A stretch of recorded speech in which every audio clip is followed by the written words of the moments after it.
आज जब एम्स में देश के प्रधानमंत्री नरेंद्र मोदी को वैक्सीन लगाया जा रहा था, उन्होंने मजाक में टीका लगाने वाली नर्स से एक बात कही। उन्होंने कहा कि नेताओं की चमड़ी थोड़ी मोटी होती है, इसीलिए मोटी सुई से टीका लगाना। जाहिर सी बात है, ये एक मजाक था, लेकिन विपक्ष प्रधानमंत्री के इस मजाक को सही साबित करने में जुट गया है। कोरोना की वैक्सीन के आने पर, उसके टीकाकरण पर विपक्ष फिर से सवाल खड़े कर रहा है। इसमें भी सियासत का मौका तलाश रहा है, लेकिन सियासत को एक तरफ रख दिया गया तो अब यह उम्मीद जग रही है कि देश में कोरोना के वैक्सीनेशन में तेजी आएगी, क्योंकि वैक्सीन पर जो भ्रम के बादल थे, उन्हें आज खुद प्रधानमंत्री नरेंद्र मोदी ने हटाने की कोशिश की है।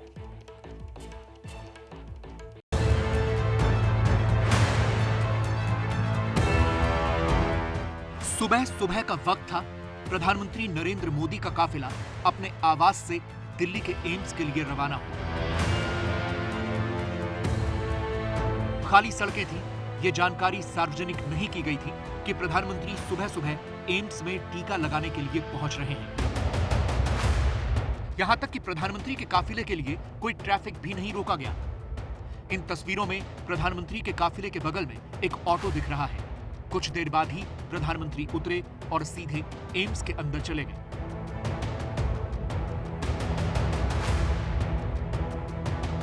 वहां पहले से ही तैयारी की गई थी। प्रधानमंत्री के साथ एम्स के डायरेक्टर रणदीप गुलेरिया भी थे और वो दो नर्स भी, जिन्हें प्रधानमंत्री को इंजेक्शन लगाना था। प्रधानमंत्री चेयर पर बैठे, उनसे एक फॉर्म पर दस्तखत करवाए गए और फिर ठीक सुबह 6:25 पर प्रधानमंत्री नरेंद्र मोदी को भारत बायोटेक की कोवैक्सीन दी गई। ये इत्तेफाक ही था कि प्रधानमंत्री को वैक्सीन लगाने वाली दोनों नर्स उन राज्यों की थी जहां चुनाव होने वाले हैं। पुडुचेरी की निवेदा ने वैक्सीन लगाई और केरल की रोसम्मा ने उसे एडमिनिस्टर किया। मतलब इतना डर भी नहीं था कि हम पीएम से मिल रहे। सर इतने अपने दोस्ती के साथ हमसे बात कर रहे थे, बातचीत करे और पूछे भी कि आप कहाँ से हो करके। मैंने बोला मैं पुडुचेरी से हूँ, तो सर ने बोला वनकम बोले थे, मतलब तमिल में बोलने की कोशिश कर रहे थे। सर जब आया, सर ने पूछा आप कहाँ से हो। हाँ। मैंने बोला मैं केरला से हूँ और डिस्ट्रिक्ट भी पूछा। हाँ। बता दिया। फिर सर खुद हाथ जोड़ के मलयालम में वनकम बोल दिया। हाफ एन आवर के बाद सर चले गया। जाने से पहले भी आके हाथ जोड़ के हमें वनकम और थैंक यू बोल। पीएम के गले में असमिया गमछा भी था और वहां भी चुनाव होने हैं। इसीलिए विपक्ष को प्रधानमंत्री के इस टीकाकरण में भी सियासत नजर आ गई। कांग्रेस के अधीर रंजन ने साफ साफ आरोप लगाया कि प्रधानमंत्री ने चुनावी राज्यों में संदेश दिया। आज की मोदी जी जब वैक्सीनेशन ले रहे थे, उसमें मुझे लगा एक संदेश है। क्या संदेश?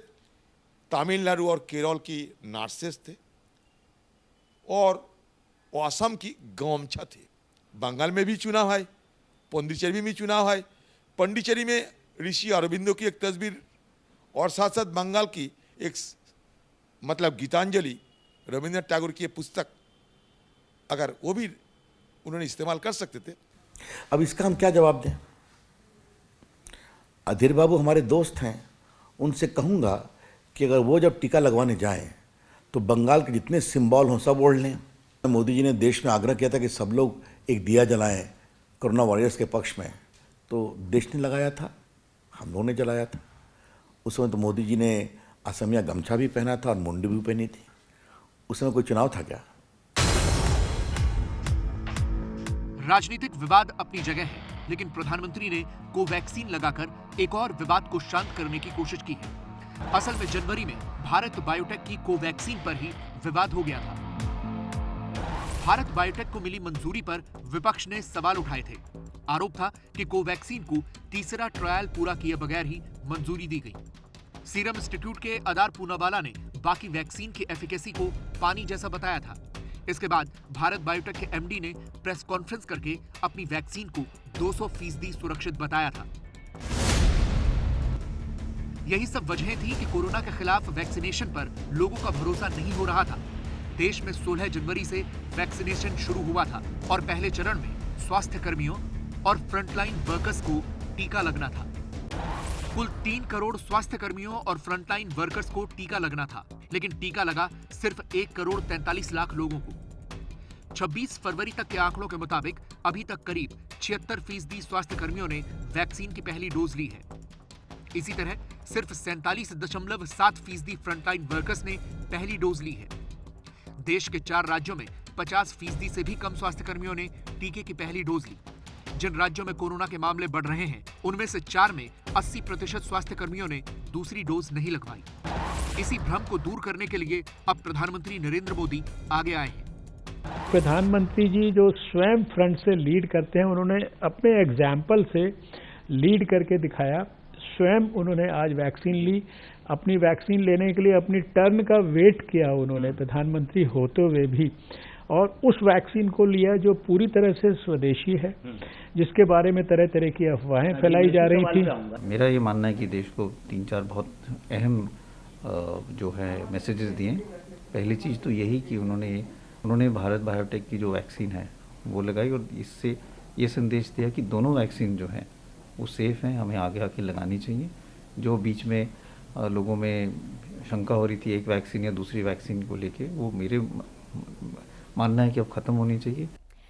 अब ये उम्मीद जताई जा रही है कि प्रधानमंत्री के वैक्सीन लगाने के बाद टीकाकरण मिशन में, अभियान में तेजी आएगी। आज किन किन लोगों ने लगवाया टीका, आपको फटाफट से बता देती हूँ। सबसे पहले उपराष्ट्रपति वेंकैया नायडू इस वक्त आपको दिखाई दे रहे हैं, उन्होंने लगवाया। राजस्थान के राज्यपाल कलराज मिश्र देखिए, इन्होंने टीका लगवाया। बिहार के मुख्यमंत्री नीतीश कुमार ने टीका लगवाया। फिर बारी आई तस्वीरों के साथ उड़ीसा के मुख्यमंत्री की, नवीन पटनायक, उन्होंने जो है टीका लगवाया। उसके बाद देखिए आप एस जयशंकर विदेश मंत्री, उन्होंने भी टीका लगवाया। फिर उसके बाद डॉक्टर जितेंद्र सिंह, उन्होंने भी टीका लगाया। आगे बढ़िए, एनसीपी के प्रमुख शरद पवार, आज उन्होंने भी टीका लगवाया। और इनका आगे आना ये बताता है कि तेजी आने वाली है। बीजेपी के सांसद है डॉक्टर निशिकांत दुबे, उनको देखिए, उन्होंने भी आज इसी तरीके से टीका लगवाया। इस लिस्ट में कल और बड़े नाम जुड़ सकते हैं। स्वास्थ्य मंत्री डॉक्टर हर्षवर्धन कह भी चुके हैं कि वो कल वैक्सीन लगवाने वाले हैं।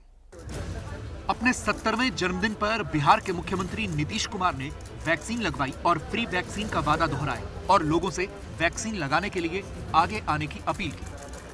आज ही के दिन हमने टीकाकरण करवाया और सब लोगों से आग्रह यही करेंगे, मेरा यही निवेदन है, विनम्र आग्रह है सभी लोगों से कि टीकाकरण जिनका होना है जरूर टीकाकरण कराइएगा। इससे बहुत ज़्यादा सुविधा मिलेगी और इससे मुक्ति पाना है हम सब लोग।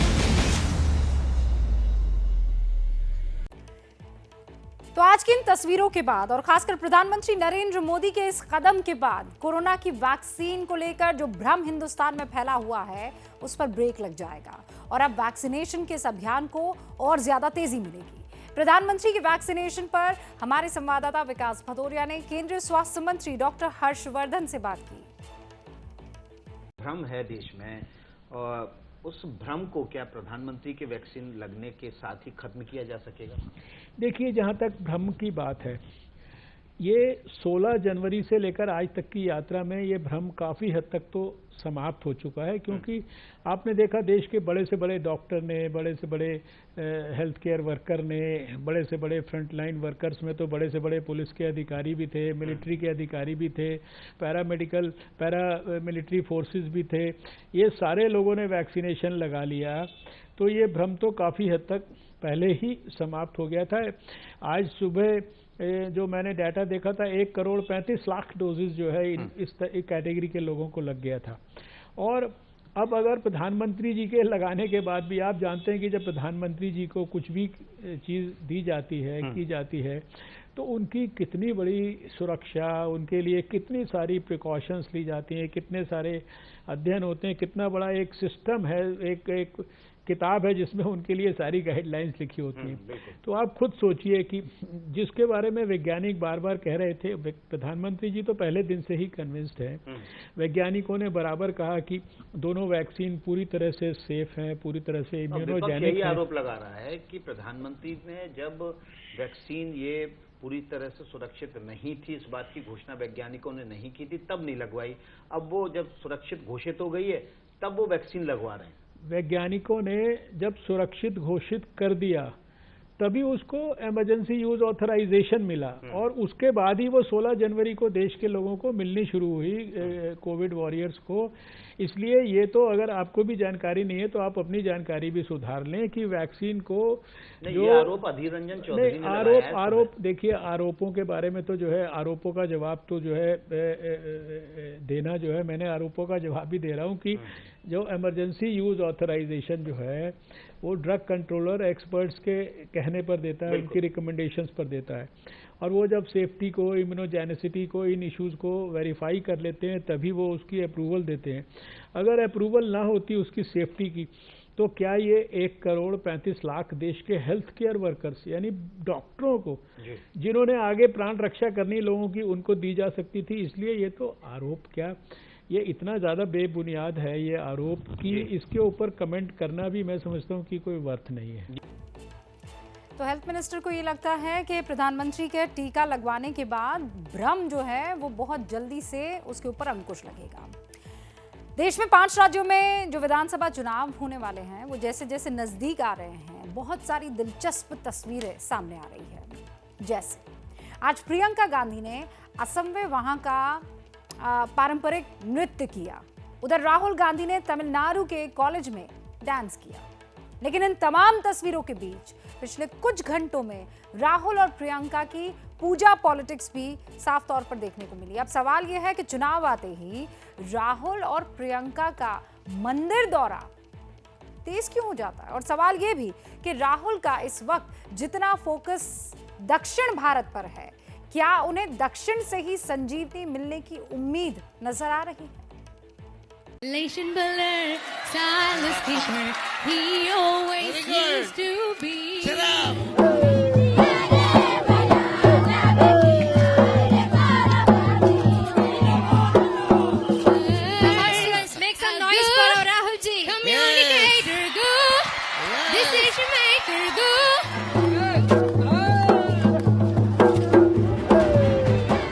राहुल प्रियंका की इन 2 तस्वीरों में ना शब्द मेल खाते हैं, ना ही शैली, ना भेष एक जैसा है और ना ही भाषा। लेकिन अगर कुछ मेल खाता है तो वो है चुनाव। चुनाव यहाँ भी है और चुनाव वहाँ भी। एक तस्वीर असम की है तो दूसरी तमिलनाडु की। लेकिन इन दोनों तस्वीरों के बीच सबसे पहले वो तस्वीरें देखिए जो आज के पहले आपने शायद ही कभी देखी हो।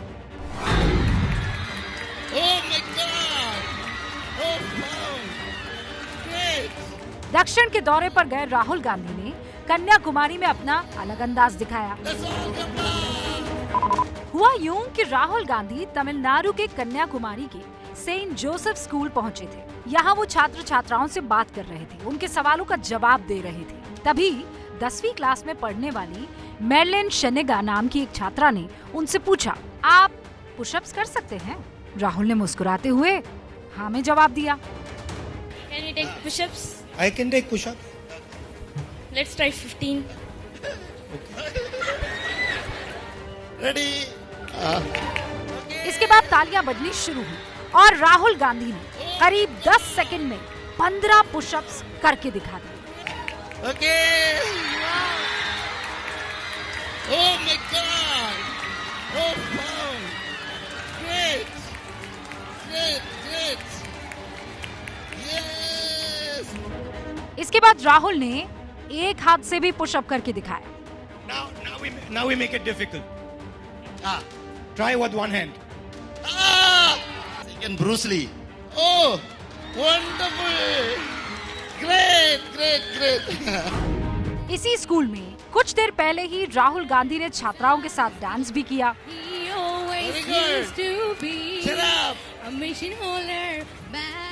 इधर कन्याकुमारी में राहुल डांस कर रहे थे, उधर असम के लखीमपुर में प्रियंका भी झूमर डांस कर रही थी।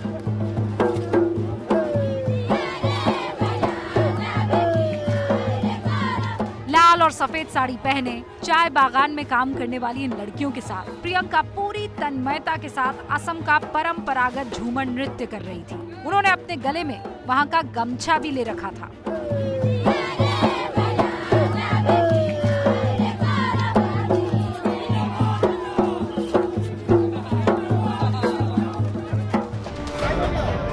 असम के चुनाव प्रचार अभियान में ये प्रियंका की पहली एंट्री थी। यहाँ उन्होंने गुवाहाटी के कामाख्या मंदिर में विधिवत पूजा अर्चना भी की। प्रियंका से यहाँ पर जब पत्रकारों ने चुनाव को लेकर सवाल पूछा तो सुनिए उन्होंने क्या कहा। मंदिर में हूँ अभी भी, और श्रद्धा की वजह से, आदर की वजह से मेरे ख्याल से यहाँ जगह नहीं है, उचित जगह नहीं है चुनाव की बात करने की, लेकिन आगे मैं जरूर करूँगी आपसे। फिर भी मैम 101 का जो आंकड़ा है, टारगेट है, क्या बोलेंगे इसके बारे में? आशा ये है कि हम अच्छा परफॉर्म करेंगे चुनाव में। इससे पहले कल राहुल गांधी भी तमिलनाडु के तिरुनेलवेली पहुंचे थे, जहां उन्होंने अरुलमिगु नेल्लईपर मंदिर में पूजा की थी। मंदिर के पुजारी ने राहुल को साफा भी पहनाया था।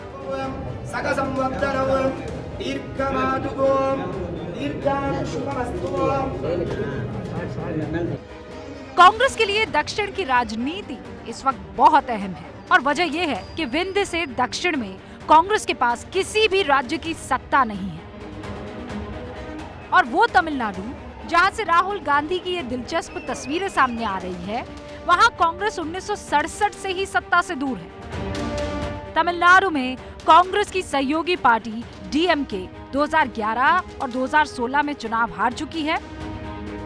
केरल में भी 2016 में कांग्रेस को हार का मुंह देखना पड़ा था। पुदुचेरी में भी हाल ही में कांग्रेस सत्ता गंवा चुकी है। 2019 के लोकसभा चुनाव में दक्षिण भारत की 130 सीटों में कांग्रेस सिर्फ 28 सीटें हासिल कर पाई थी। बंगाल में इस वक्त जोर आजमाइश चल रही है और बड़े अलग किस्म की चल रही है। एक तरफ बीजेपी और टीएमसी अपना अपना गुणगान कर रहे हैं, अपने गुणा भाग में जुटे हुए हैं। दूसरी तरफ कांग्रेस और लेफ्ट अपनी खोई हुई जमीन को तलाश रहे हैं। लेकिन कांग्रेस और लेफ्ट के गठबंधन में फुरफुरा शरीफ वाले मौलाना ने पेच फंसा दिया है। एक दिन पहले मौलाना पीरजादा के समर्थकों ने ब्रिगेड मैदान में अधीर रंजन के भाषण के दौरान हूटिंग की और अब कांग्रेस के अंदर ही आईएसएफ से गठबंधन को लेकर घमासान दिखाई दे रहा है। पेच कैसे फंसा, हूटिंग के पीछे का सच क्या है, अब मास्टर स्ट्रोक की स्टोरी में देखिए। ये लगा उस समय कि जब ये बच्चे बच्चे नौजवानों ने हर्ष उल्लास व्यक्त करते हैं तो मेरे लिए मुनासिब होगी कि थोड़ा वक्त के लिए मैं रुक जाएं। इसीलिए मैंने उस समय रुका हुआ था। इसमें नाराजगी की कोई सवाल ही नहीं है। बंगाल में कांग्रेस, लेफ्ट और फुरफुरा शरीफ के मौलाना पीरजादा अब्बास सिद्दीकी की पार्टी के जिस गठबंधन को लेकर पिछले 24 घंटे से सियासी हलचल बढ़ी हुई है और कोलकाता के ब्रिगेड मैदान में फुरफुरा शरीफ वाले सिद्दीकी के समर्थन में हुई जिस नारेबाजी के बाद कांग्रेस के अधीर रंजन अधीर नजर आए थे, उसे लेकर अधीर रंजन ने आज पत्रकारों के सामने सफाई दी। कल भी आईएसएफ वर्कर जो थे हमारा मंच के सामने, उनकी पार्टी की नेता जब मंच पे पधारे तो वो भी अपना हर्ष और उल्लास व्यक्त करने की कोशिश किया। मैं उस समय भाषण दे रहे थे, मुझे ये लगा उस समय कि जब ये बच्चे बच्चे नौजवानों ने हर्ष उल्लास व्यक्त करते हैं तो मेरे लिए मुनासिब होगी कि थोड़ा वक्त के लिए मैं रुक जाएं। इसीलिए मैंने उस समय रुका हुआ था। इसमें नाराजगी की कोई सवाल ही नहीं है। लेकिन मौलाना पीरजादा की पार्टी से गठबंधन को लेकर कांग्रेस में विवाद बढ़ गया। कांग्रेस नेता आनंद शर्मा ने मौलाना पीरजादा की पार्टी इंडियन सेकुलर फ्रंट के साथ गठबंधन पर सवाल उठा दिए। उन्होंने ट्वीट किया, आईएसएफ और ऐसे अन्य दलों के साथ कांग्रेस का गठबंधन पार्टी की मूल विचारधारा गांधीवाद और नेहरूवादी धर्मनिरपेक्षता के खिलाफ है, जो कांग्रेस पार्टी की आत्मा है। इन मुद्दों पर कांग्रेस कार्य समिति में चर्चा होनी चाहिए थी। अधीर रंजन से जब आनंद शर्मा के ट्वीट पर सवाल किया गया तो सुनिए उन्होंने क्या कहा। सूबे की अध्यक्षता करते हैं, इसलिए हम बिना इजाजत अकेले अलग से अपने मनमानी से कोई काम नहीं करते। बंगाल में कांग्रेस, लेफ्ट और अब्बास सिद्दीकी की पार्टी आईएसएफ एक साथ चुनाव लड़ने जा रही हैं, लेकिन सीट बंटवारे को लेकर पेच फंसा हुआ है। तीनों दलों के बीच अभी तक सीटों का बंटवारा नहीं हुआ है। कांग्रेस और आईएसएफ दोनों की नजर जिन सीटों पर है वो मुस्लिम बहुल जिले माने जाते हैं। कांग्रेस को लगता है कि आईएसएफ के चलते उसे नुकसान हो सकता है और इसीलिए आईएसएफ जो सीटें चाहती है कांग्रेस उसके पक्ष में नहीं है। लेकिन कांग्रेस के सामने मजबूरी ये है कि बंगाल में उसके पास अकेले लड़ने की ताकत नहीं है, इसीलिए लेफ्ट और आईएसएफ के साथ चुनाव लड़ना मजबूरी है। क्यों आप तैयार नहीं है इंडियन सेक्युलर फ्रंट को सीट छोड़ने के लिए?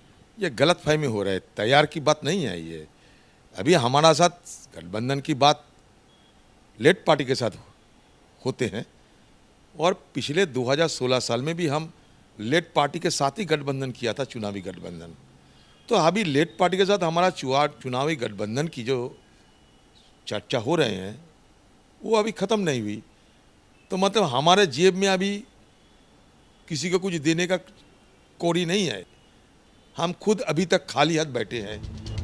मामला कहीं न कहीं मुस्लिम वोट बैंक से जुड़ा है और फुरफुरा शरीफ वाले पीरजादा प्रेशर पॉलिटिक्स कर रहे हैं, इसीलिए लोगों की नजर ओवैसी पर भी है। लेकिन ओवैसी अभी अपने पत्ते खोलना नहीं चाहते। एक शायर का शेर है, मैं अकेला ही चला था जानिबे मंजिल, लोग आते गए कारवां बनता गया। गलवान की हार के बाद उस हार का बदला लेने के लिए चीन ने एलएसी पर पूरी ताकत लगाई, लेकिन हमारे जवानों ने मुंह तोड़ जवाब दिया और उसकी कोशिश को नाकाम कर दिया। इसके वजह से और इसी की बौखलाहट में चीन ने साइबर अटैक शुरू कर दिया, भारत के बिजली संयंत्रों को निशाना बनाना शुरू कर दिया। 12 अक्टूबर को मुंबई में हुए बड़े पावर कट की जांच में आपको पता है चीन की साजिश का पर्दाफाश हुआ है। गलवान में हारे चीन की नई करतूत बेनकाब, साइबर अटैक से मिटाई सीमा पर हार की खींच। मुंबई वालों को ये आदत हो गया है, ये क्या नया नहीं है कुछ, हर टाइम तो प्रॉब्लम रहता ही है, हमको आदत है। 200-400 रुपया जो कमाते हैं वो भी हमारा भी बंद हो गए हैं। बिजली नहीं गई है तो बहुत तकलीफ हो रही है। ये रात के अंधेरे में भी कभी न थमने वाली मुंबई की उस दिन की तस्वीर है जब मुंबई ठहर गई, सहम गई। वो तारीख थी 12 अक्टूबर 2020। अचानक मुंबई में बिजली ऐसे गुल हुई कि सब कुछ थम गया। ट्रेनों के पहिए जाम हो गए, शेयर बाजार में अंधेरा छा गया। कोरोना भी उस वक्त चरम पर था। बिजली गुल होने से वेंटिलेटर और दूसरे जरूरी उपकरणों को चलाने के लिए जनरेटर का सहारा लेना पड़ा था। मुंबई में 12 अक्टूबर को हुए पावर कट को लेकर एक सनसनीखेज सच सामने आया है। अमेरिका की साइबर सिक्योरिटी से जुड़ी संस्था रिकॉर्डेड फ्यूचर की एक रिपोर्ट में कहा गया है कि मुंबई में हुए सबसे बड़े पावर कट के पीछे चीन का हाथ था, जिसने गलवान में हुई हार की खींच मिटाने और भारत को धमकाने के लिए साइबर हमले का सहारा लिया था। महाराष्ट्र सरकार ने भी बिजली गुल होने के पीछे विदेशी ताकतों के हाथ होने की आशंका जताई थी, इसलिए इसकी जांच के आदेश दे दिए गए थे, जिसकी रिपोर्ट आज सरकार को मिल गई।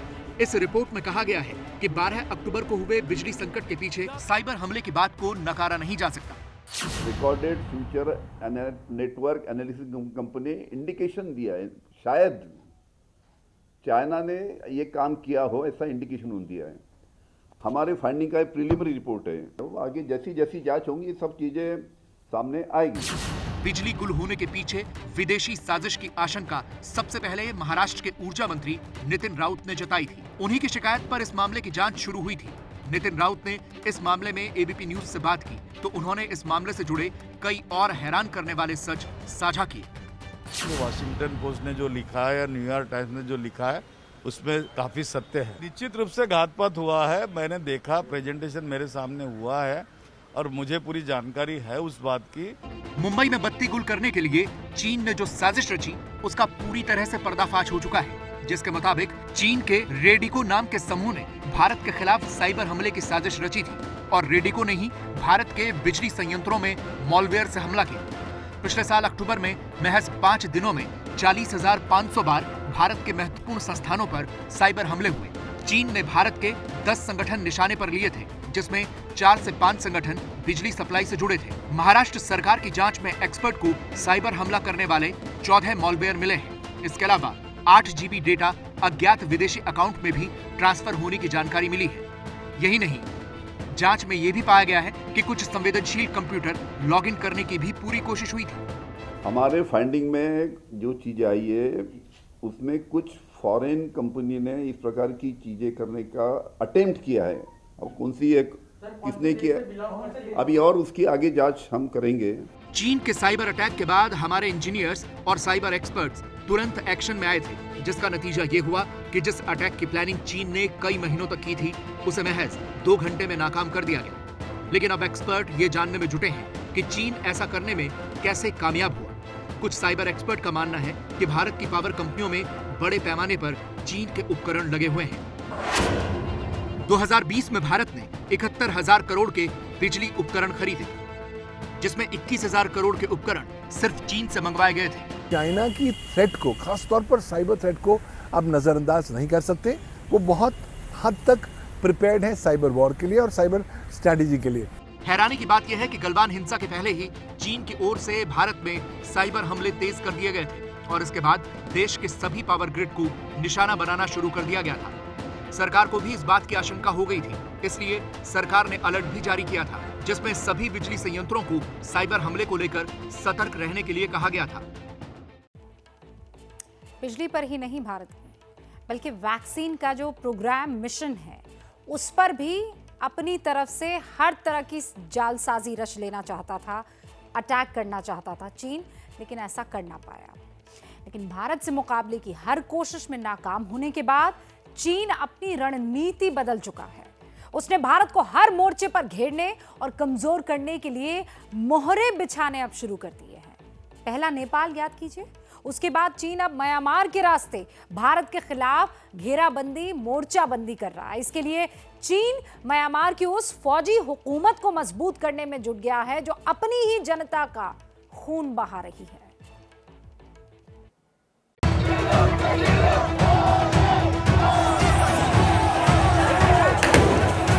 म्यांमार में सत्ता का संघर्ष।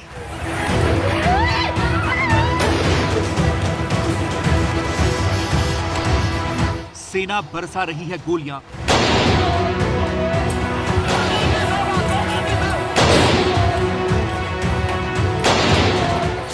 कुर्सी के लिए सड़क पर कत्लेआम।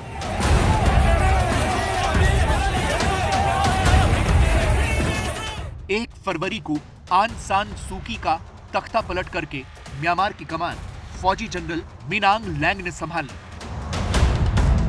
इसके बाद ही म्यांमार में सैन्य शासन के खिलाफ गुस्से की चिंगारी सुलग उठी थी, जो 28 फरवरी को शोलों में बदल गई। फौजी हुकूमत के खिलाफ सड़क पर उतरे प्रदर्शनकारियों पर सेना ने गोलियां बरसा दी।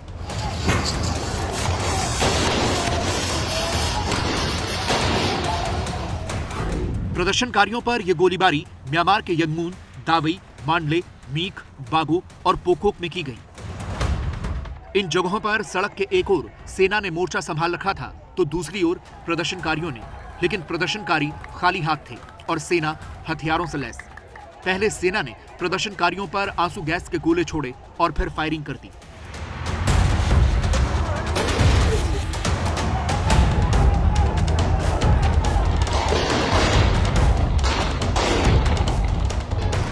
म्यांमार सेना की इस कार्रवाई में 18 लोगों के मारे जाने की पुष्टि हो चुकी है और 30 से ज्यादा लोग जख्मी हुए हैं।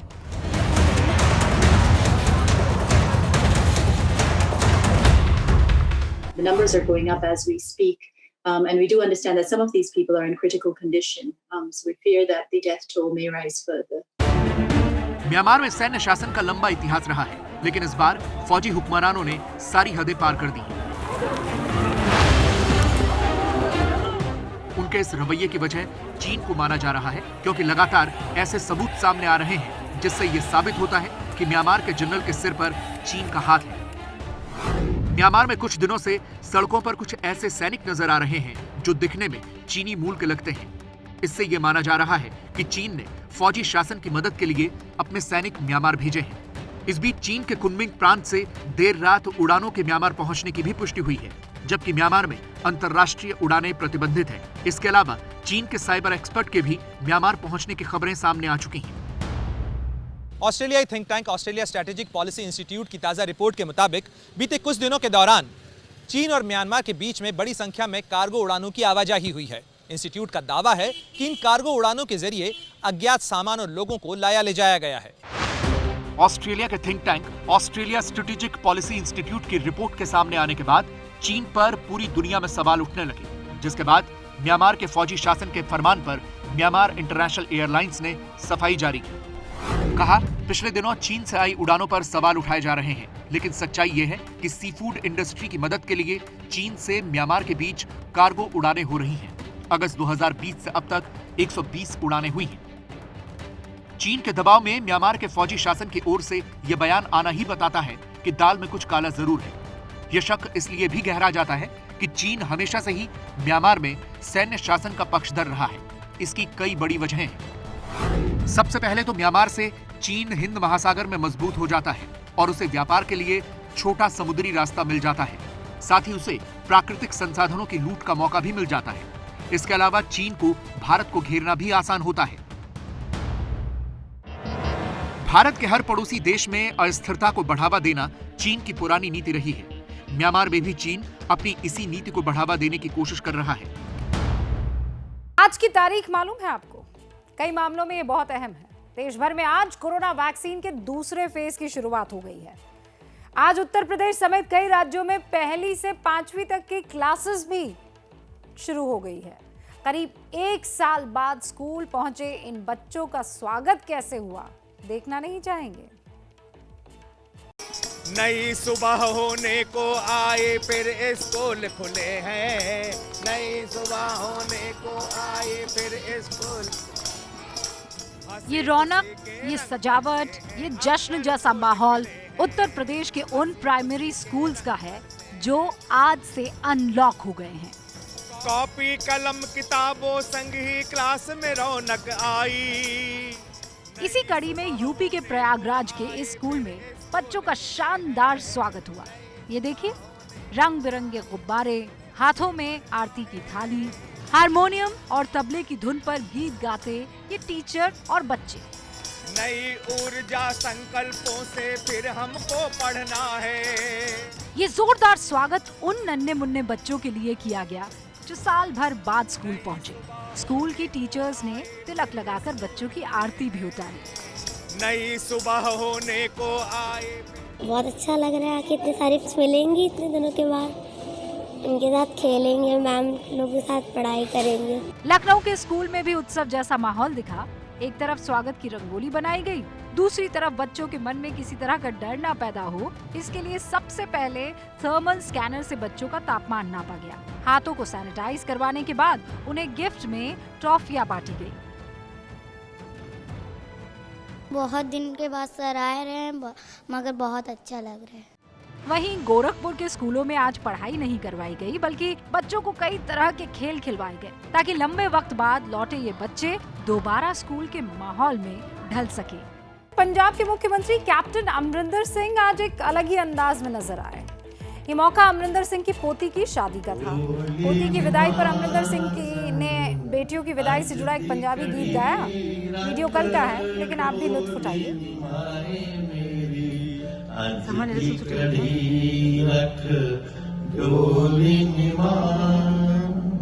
डोली च विछया केस निवा सानू दिता पराया देश निमाज माफ करी जे मैं रोई निमा सानू अज दी कड़ी रख डोली निमाए मेरी अज दी कड़ी।